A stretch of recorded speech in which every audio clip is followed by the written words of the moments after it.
नमस्कार। सवाल इंडिया का में आपका बहुत बहुत स्वागत है। मेरा नाम है अंकित त्यागी। इस वक्त आप एनडीटीवी इंडिया के साथ हैं। पश्चिम बंगाल भाजपा अध्यक्ष सुकांतो मजूमदार प्रदर्शन के दौरान घायल हो गए।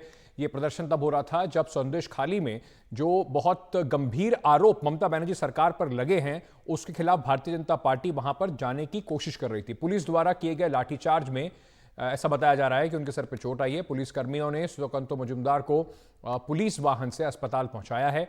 सुकांता मजूमदार पश्चिम बंगाल सरकार के खिलाफ बीजेपी कार्यकर्ताओं के साथ प्रदर्शन कर रहे थे। उन्होंने कहा था कि मैं संदेशखाली भी जाने की कोशिश करूंगा। आपको बता दें कि संदेशखाली में पिछले कुछ दिनों से काफ़ी सारी महिलाएं जो हैं वो लगातार यहां पर प्रदर्शन कर रही हैं। सरकार के ऊपर बड़े गंभीर आरोप ममता बनर्जी सरकार के ऊपर लगे हैं। ये वही जगह है जहां पर टीएमसी के एक नेता के घर पे इन्फोर्समेंट डायरेक्टरेट की जब टीम पहुंची थी तो उनके ऊपर हमला हुआ था। उसके बाद से ये पूरा मामला जो है वो गर्माता जा रहा है। सीधे चलते मेरे सहयोगी इस वक्त हमारे साथ जुड़ रहे हैं, सौरभ गुप्ता। सौरभ, क्या पूरा मामला है, क्या हुआ है जिस वक्त ये पूरा घटनाक्रम को अंजाम दिया गया? कम से कम ये जरूर कहा जा सकता है कि इस पूरी घटना से ममता बनर्जी सरकार की साख के ऊपर बट्टा जरूर लगा है।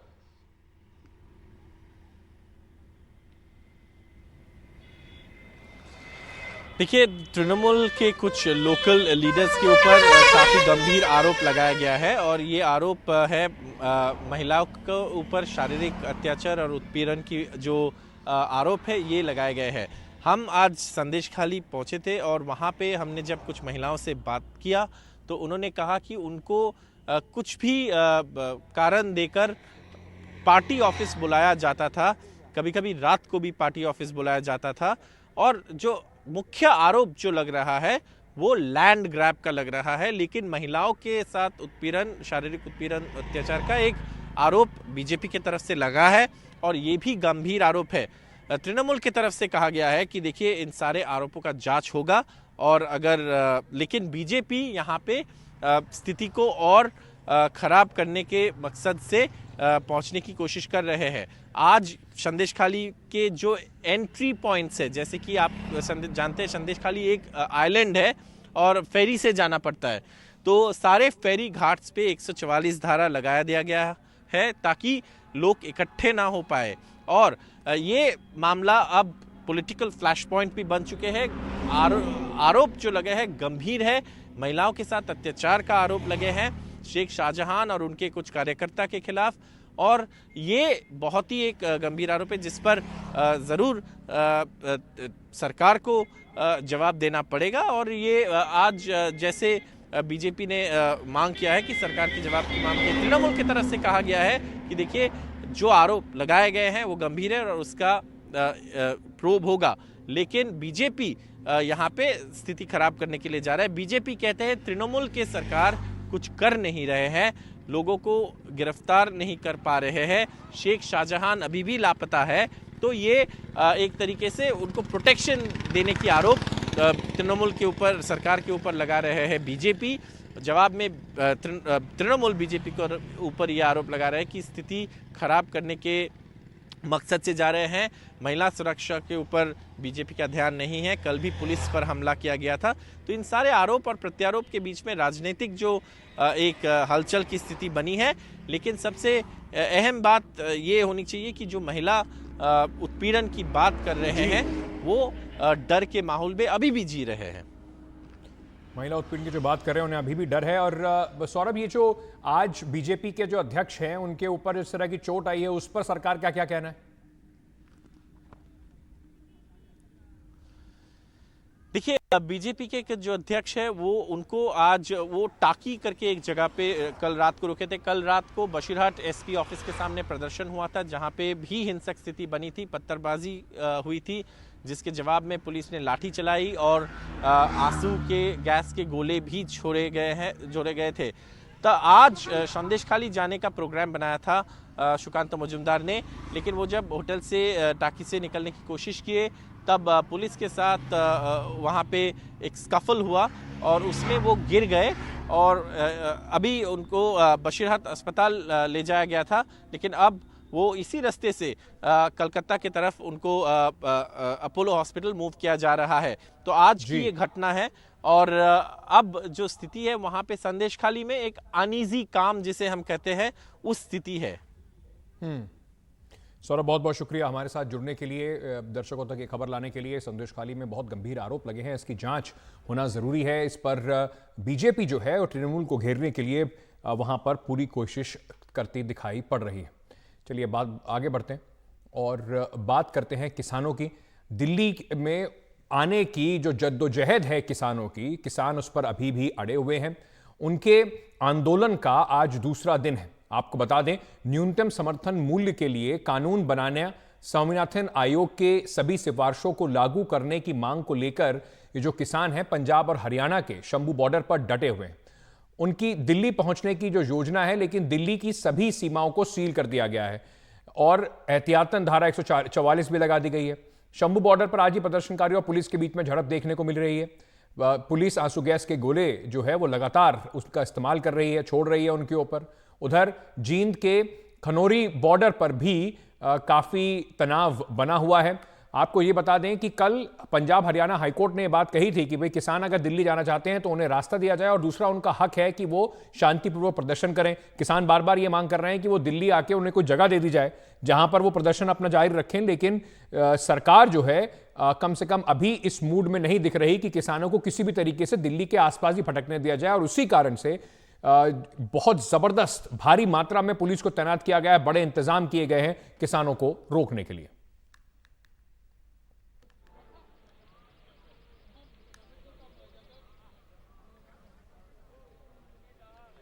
मैं आपको बताता हूं कि अभी तो 200 किलोमीटर दूर हैं शंभू बॉर्डर पर किसान, लेकिन दिल्ली से लगे हरियाणा दिल्ली का जो बॉर्डर है, सिंधु बॉर्डर जो है, सिंधु बॉर्डर पर LRAD जो डिवाइसेस भी लगाए जा रहे हैं जो कि आवाज पैदा करता है, जिससे एक तरह की बेचैनी पैदा होती है। मतलब हर तरह के उपकरणों का इस्तेमाल इस बार सरकार कर रही है। इसमें सुनने में क्षमता जो है वो कम हो जाती है। इस तरीके के डिवाइसेस जो हैं वो अब लगाए जा रहे हैं।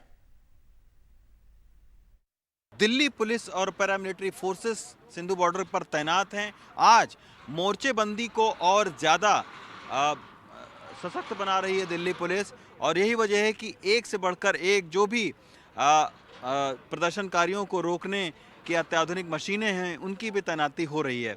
ये देखिए LRAD एक तरीके की ये मशीन है जो कि बहुत उच्च क्षमता की आवाज़ निकालती है, और अगर ये आवाज़ निकालती है और इसके सामने आप बहुत देर तक रहते हैं तो इससे सुनने की जो क्षमता है वो भी इंसान की जा सकती है। इसको कहते हैं LRAD।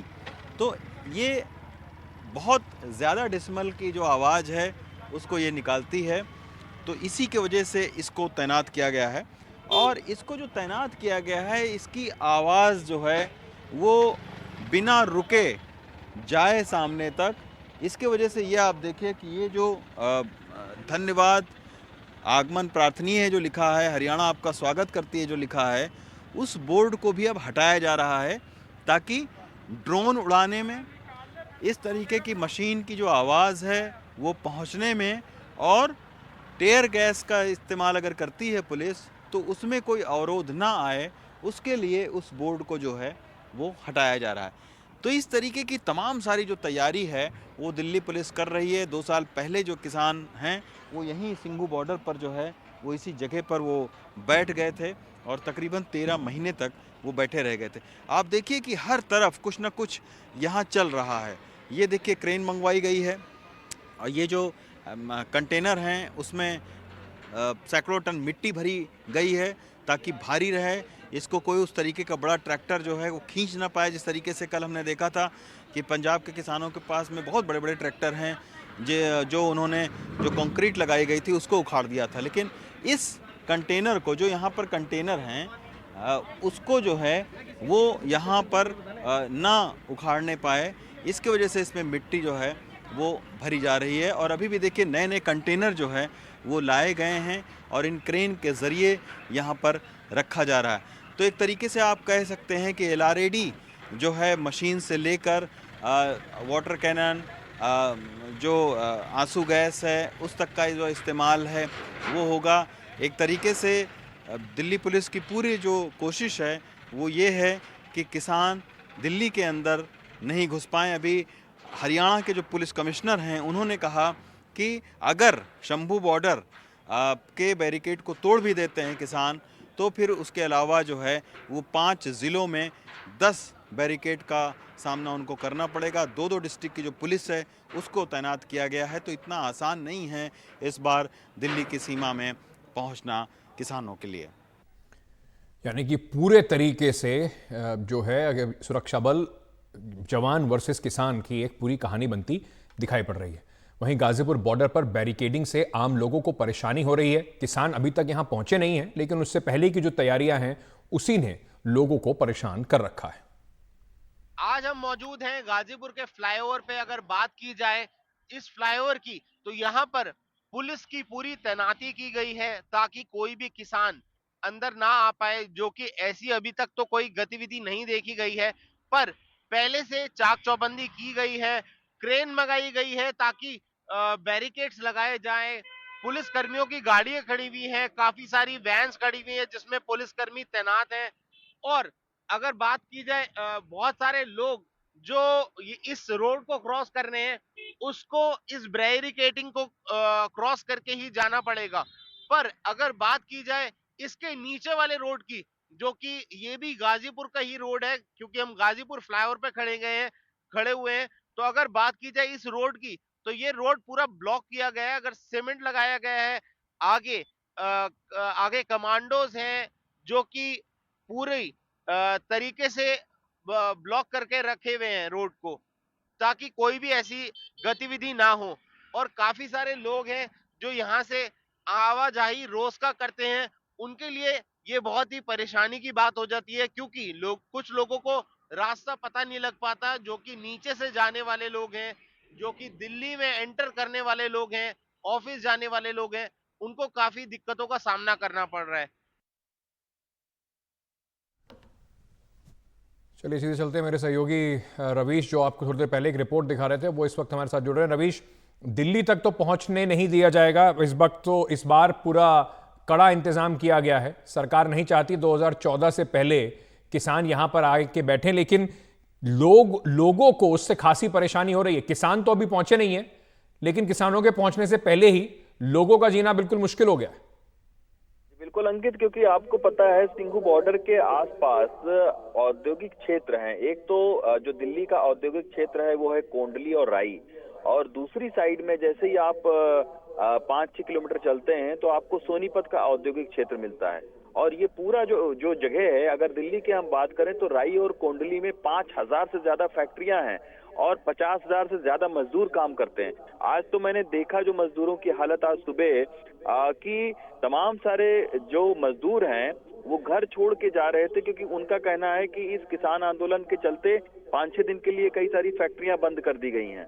तमाम सारे लोगों को ये देखा गया, हम लोगों ने देखा कि आसपास के गांव जो यहाँ पर है, बख्तावरपुर गांव है, नरेला, अलीपुर, वहां से लोग कई किलोमीटर पैदल चलकर और फिर यहाँ पर अपनी फैक्ट्री में काम करने के लिए आ रहे थे, जिनकी फैक्ट्रियां खुली थी। कई सारे फैक्ट्री मालिक से हमारी बात हुई, उनका कहना था कि पिछली बार वो बिल्कुल तबाह हो गए थे, क्योंकि लोन उनके ऊपर में बैंक का चढ़ा हुआ था। अब किसी तरीके से उभरे थे। अब ये फिर किसान आंदोलन अगर ज्यादा लंबा खिंचता है तो इससे वो बिल्कुल जमीन पर आ जाएंगे। तो इस तरीके की सूरत है यहाँ पर। सोनीपत के अगर साइड में हम देखें तो सोनीपत भी एक बहुत बड़ा इंडस्ट्रियल हब माना जाता है। पानीपत आप देखिए कपड़ों के लिए, मतलब कि हैंडलूम के लिए काफी एक बड़ा हब है, लेकिन यहाँ से कोई ना तो कच्चा माल जा सकता है, ना ही वहां से कुछ माल आ सकता है। आज तो यहाँ तक किया है कि दिल्ली पुलिस ने जो छोटे छोटे कच्चे रास्ते थे जिनसे लोग पैदल या फिर साइकिल के जरिए जाते थे, उन रास्तों पर भी खाइयां खोद दी हैं, उन रास्तों को भी पूरी तरीके से बंद कर दिया है। पुलिस की कोशिश ये है कि किसी भी तरीके से कोई भी मूवमेंट जो है वो जीटी करनाल रोड पर ना होने पाए। अब आप सोचिए, जीटी करनाल रोड 1000 साल पुराना है ये रोड, और खास तौर पर आप देखिए कि ये रोड जो है वो हरियाणा, पंजाब, हिमाचल, श्रीनगर, कश्मीर, मतलब यहाँ से एक पूरी सप्लाई चेन चलती है। इस पर सोचिए कितना असर पड़ेगा अगर ये अंबाला तक इस तरीके से ये रूट को अगर बंद कर दिया जाएगा तो आज सारे लोग यही आसपास के लोग मना रहे हैं कि भाई ये किसान आंदोलन को जल्द से जल्द खत्म होना चाहिए। सरकार को जल्दी से जल्दी बात करके कोई एक हल निकालना चाहिए, ताकि पिछले बार वाली जो सूरत हाल है वो यहाँ न पैदा होने पाए। जी, बड़ा सवाल इसमें यही है कि क्या दिल्ली के अंदर कोई जगह सुनिश्चित की जा सकती है जहां किसानों को लाकर अगर वो प्रदर्शन करना चाहें उन्हें जगह प्रदर्शन करने की दी जाए, क्योंकि कल कोर्ट ने भी कहा कि ये तो उनका मौलिक अधिकार है, उससे पहले ही सरकार उन्हें रोक रही है। इस पर भी 15 तारीख को एक बड़ी सुनवाई होने वाली है। बहुत बहुत शुक्रिया रवीश हमारे साथ जुड़ने के लिए।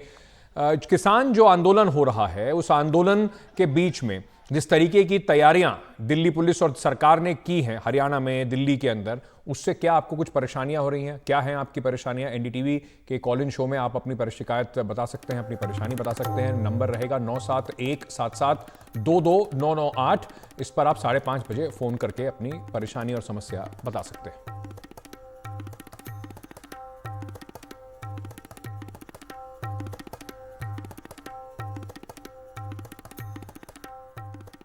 इस वक्त एक ब्रेकिंग न्यूज आ रही है, सीधे आपको लिए चलते हैं। मध्य प्रदेश से कमलनाथ को राज्यसभा का टिकट नहीं मिला है। ये अटकलें लगाई जा रही थी, ऐसा कमलनाथ ने कहा नहीं कि वो राज्यसभा जाना चाहते हैं, लेकिन ऐसी अटकलें लगाई जा रही थी कि कमलनाथ को हो सकता है राज्यसभा का टिकट मिल जाए। कांग्रेस ने अशोक सिंह को राज्यसभा का उम्मीदवार मध्य प्रदेश से बनाया है। वहीं अजय माकन को, जो इस वक्त कांग्रेस के ट्रेजरर हैं, उन्हें कर्नाटका से उतारा गया है मैदान में। रेणुका चौधरी तेलंगाना से राज्यसभा की उम्मीदवार होंगी। ये इस वक्त की बड़ी अहम जानकारी आ रही है। मेरे सहयोगी प्रशांत इस वक्त हमारे साथ जुड़ रहे हैं। प्रशांत, ये सब तब हो रहा है जब अटकलें ये भी लगाई जा रही है कि कमलनाथ बीजेपी ना चले जाएं। देखिए अंकित, आपने शुरू में ही कहा जो लिस्ट आई है अभी कांग्रेस की दूसरी लिस्ट है, उसमें जो बाकी नाम है वो एक्सपेक्टेड लाइंस पे है। अजय माकन को कर्नाटक से सीट दी गई है। ये चर्चा थी कि अजय माकन को राज्यसभा भेजा जाएगा क्योंकि पिछली बार भी उन्हें हरियाणा से टिकट मिला था, लेकिन वो कांग्रेस के ऑफिशियल उम्मीदवार होते हुए भी चुनाव हार गए थे। बाकी सभी नाम एक्सपेक्टेड लाइंस पे हैं, लेकिन कमलनाथ, आपने बिल्कुल ठीक कहा, ये अटकलें काफी दिनों से लग रही हैं कि कमलनाथ पहले लीडर ऑफ अपोजिशन बनना चाहते थे मध्य प्रदेश में, वो उन्हें नहीं बनाया गया, और अब वो राज्यसभा में की सीट चाहते थे अपने लिए, और वो चाहते थे कि अपने बेटे को, जो अभी भी छिंदवाड़ा से लोकसभा सांसद हैं, वहीं से उनको टिकट दिया जाए। ऐसी भी खबरें आ रही थी कि पार्टी चाहती है कि कमलनाथ छिंदवाड़ा से खुद लोकसभा का चुनाव लड़े, लेकिन वो चाहते थे कि राज्यसभा का सीट मिले, लेकिन अब उनको टिकट नहीं दिया गया है। और यही कहा जा रहा था कि अगर टिकट नहीं मिलता है तो कमलनाथ अपने बेटे के साथ संभवतः बीजेपी में शामिल हो सकते हैं। ये चर्चाएं राजनीतिक गलियारों में मध्य प्रदेश में और दिल्ली में भी काफी दिनों से चल रही है। तो अब देखना दिलचस्प होगा कि कमलनाथ का अगला कदम क्या होता है। क्या जो अटकलें चल रही हैं वो उसी हिसाब से आगे बढ़ते हैं या उनका राजनीतिक कदम कुछ और होता है। अब से कुछ दिन पहले कमलनाथ ने भोपाल के अंदर कांग्रेस के एमएलएस के साथ एक डिनर भी किया था। अब एक लौती कांग्रेस में मध्य प्रदेश के अंदर जो लोकसभा की सीट है वो छिंदवाड़ा, कमलनाथ के बेटे नकुलनाथ वहां से सांसद हैं। कुल मिलाकर कांग्रेस ने आज 6 नामों का ऐलान किया है, जिसमें कर्नाटका से 3 अजय माकन, नासिर हुसैन और जीसी चंद्रशेखर को टिकट दिया गया है। मध्य प्रदेश से अशोक सिंह को और तेलंगाना से रेणुका चौधरी और अनिल कुमार यादव को टिकट दिया गया है।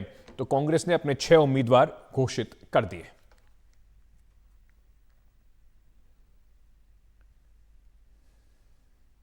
चलिए छोटा सा एक ब्रेक लेके वापस आ रहे हैं, खबरों का सिलसिला जारी है।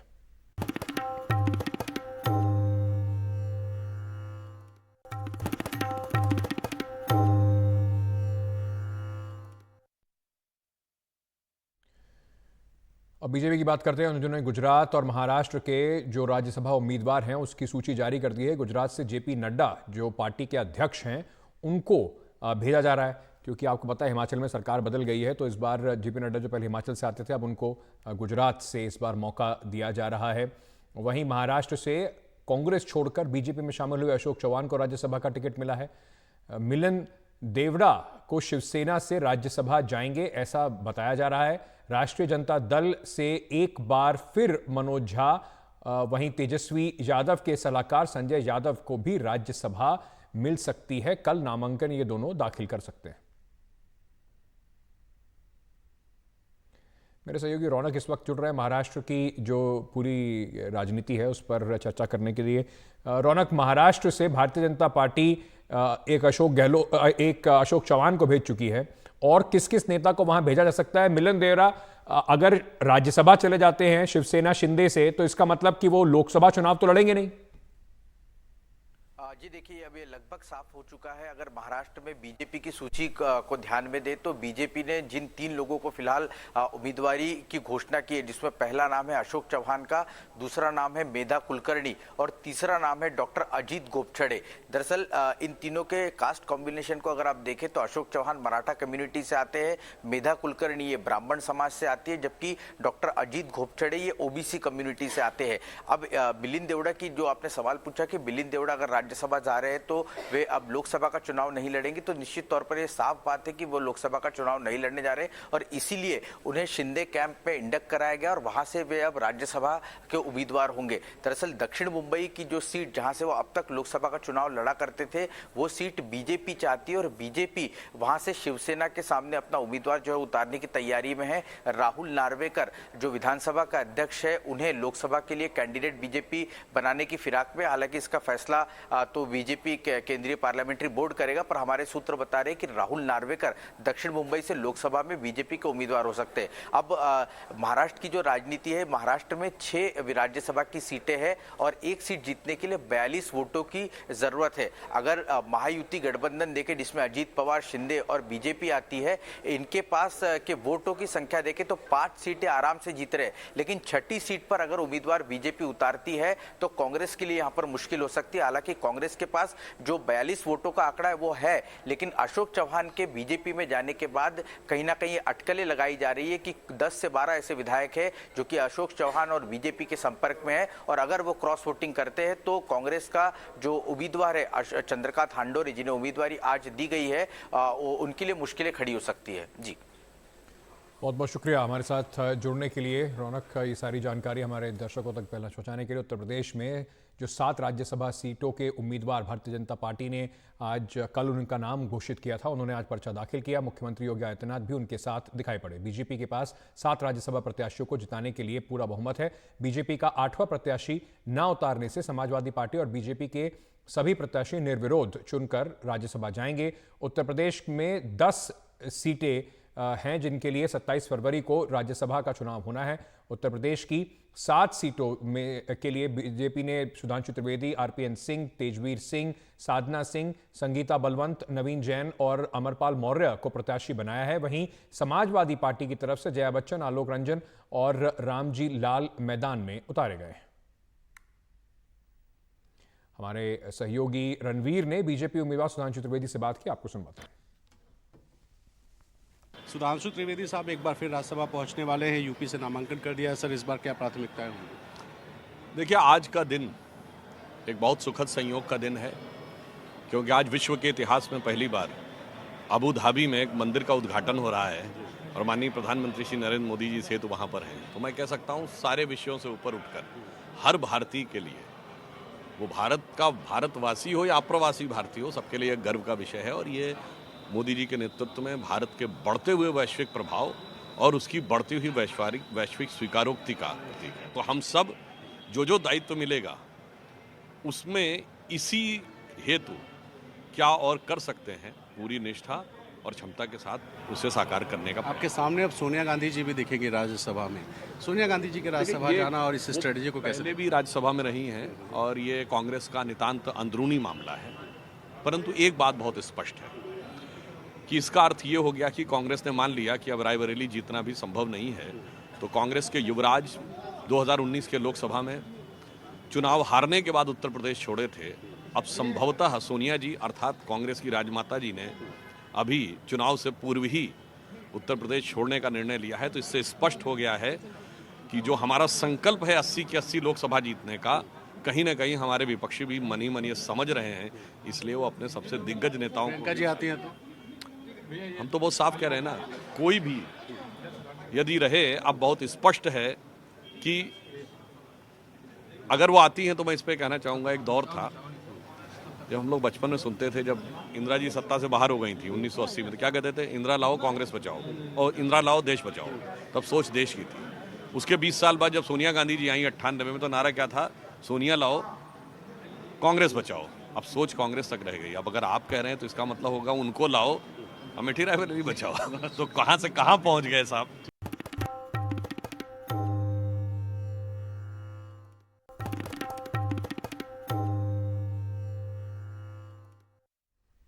प्रधानमंत्री नरेंद्र मोदी का आज अबू धाबी का दूसरा दिन है दौरे का। उन्होंने वहां पर स्वामीनारायण मंदिर का उद्घाटन आज करेंगे। ये अबू धाबी का पहला हिंदू मंदिर होगा। इस मंदिर को बैप्स नाम की संस्था ने बनवाया है, जिसने दिल्ली के अक्षरधाम मंदिर का भी निर्माण किया है। अबू धाबी में प्रधानमंत्री नरेंद्र मोदी ने इस मंदिर के निर्माण के लिए यूएई के राष्ट्रपति मोहम्मद बिन जायद अल नाहयान को धन्यवाद दिया। अबू धाबी में ये जो मंदिर है इस 700 करोड़ की लागत से तैयार हुआ है। गुलाबी राजस्थान बलुआ पत्थर और सफ़ेद इटालियन संगमरमर पत्थर को भारत में तराशा गया और उसके बाद संयुक्त अरब अमीरात इसको भेजा गया, जहां पर इस मंदिर का निर्माण किया गया। ये मंदिर 27 एकड़ भूमि में फैला हुआ है। मंदिर की आधारशिला 2019 में रखी गई थी। अबू धाबी के क्राउन प्रिंस शेख मोहम्मद बिन जायद ने 2015 में इस मंदिर के लिए 13.5 एकड़ जमीन दान में दी थी, जिसके बाद 2019 में यूएई सरकार ने अतिरिक्त 13.5 एकड़ जमीन उपहार में दी।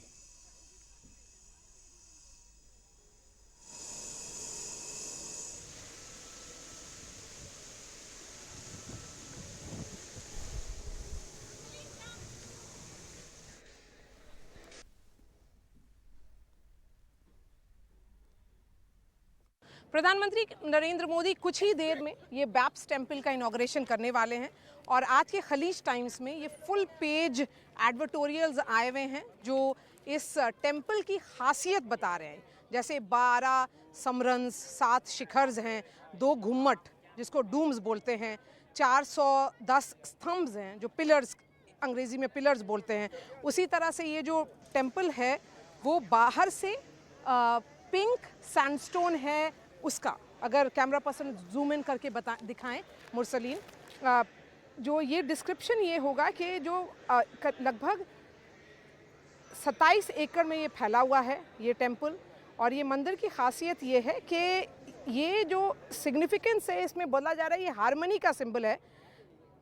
13.5 एकड़ में पार्किंग होगी। उसके अलावा इसकी ऊंचाई 108 फीट है और लगभग 50,000 घन फीट का प्रयुक्त संगमरमर इस्तेमाल हुआ है। इसके अलावा कहा जाता है कि 7 तीर्थ स्थलों में विभिन्न देवता होंगे, जैसे भगवान राम, सीता जी, लक्ष्मण जी, हनुमान जी, भगवान शिव, पार्वती। इसी तरह से यहाँ पर इसका सिग्निफिकेंस ये भी है कि 2017 में, जैसे कि ये अखबार बता रहा है कि 2017 में प्रधानमंत्री नरेंद्र मोदी ने इस टेम्पल का फाउंडेशन स्टोन रखा था और उसके बाद इस टेम्पल का काम शुरू हुआ था। प्रधानमंत्री ने खुद एलन मोदी जो कल कार्यक्रम था उसमें बताया कि जब उन्होंने ये प्रपोज किया था मोहम्मद बिन जायद को, जो यहाँ के राष्ट्रपति हैं, तो उन्होंने बोला था कि आप जिस जगह पर आप अपनी नज़र रख दीजिए उसी पर वही लैंड आपको यहाँ की गवर्नमेंट डोनेट कर देगी। तो उसी लैंड पर डोनेटेड है ये मंदिर और इसकी खासियत ये है कि वेस्ट एशिया में ये सबसे बड़ा मंदिर होगा। वैसे दुबई में लगभग 3 मंदिर और हैं, लेकिन ये मंदिर बहुत ही ख़ास है क्योंकि सबसे बड़ा मंदिर है और 7 पिलर्स हैं जो 7 शिखर बोलते हैं, जो 7 एमिरेट्स जैसे हुआ शारजा, अबू धाबी, दुबई, ये सब मिला करके एमिरेट्स हैं, अजमान, तो उसमें उसी का सिग्निफिकेंस है। बैप्स जो है ये कम्युनिटी ज़्यादातर देशों में उन लोगों ने टेम्पल्स बनाए हैं। ह्यूस्टन, लंदन, न्यूयॉर्क में हर जगह टेम्पल्स बने हुए हैं और ये टेम्पल की खासियत ये होती है कि इसको हार्मनी या यूनिटी का प्रतीक बताया जाता है। प्रधानमंत्री यहाँ पे थोड़ी देर में आएंगे और फिर प्राण प्रतिष्ठा का कार्यक्रम शुरू होगा।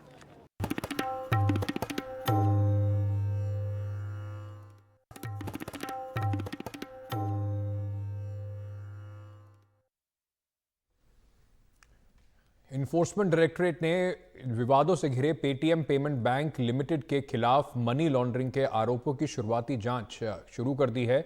सूत्रों के मुताबिक इस कार्रवाई से पेटीएम की मुश्किलें जो हैं वो और बढ़ सकती हैं। पिछले महीने रिजर्व बैंक ने पेटीएम पेमेंट बैंक की कई सेवाओं को पाबंदी लगा दी थी। आरबीआई ने बैंक से customer account wallet, फास्टैग्स, NCMC card से डिपॉजिट ट्रांजैक्शन, प्रीपेड और टॉपअप को रोकने के लिए कहा था। इसके साथ ही 29 फरवरी 2024 में के बाद कोई नया ग्राहक नहीं बनाने के पर भी प्रतिबंध लगाया गया था।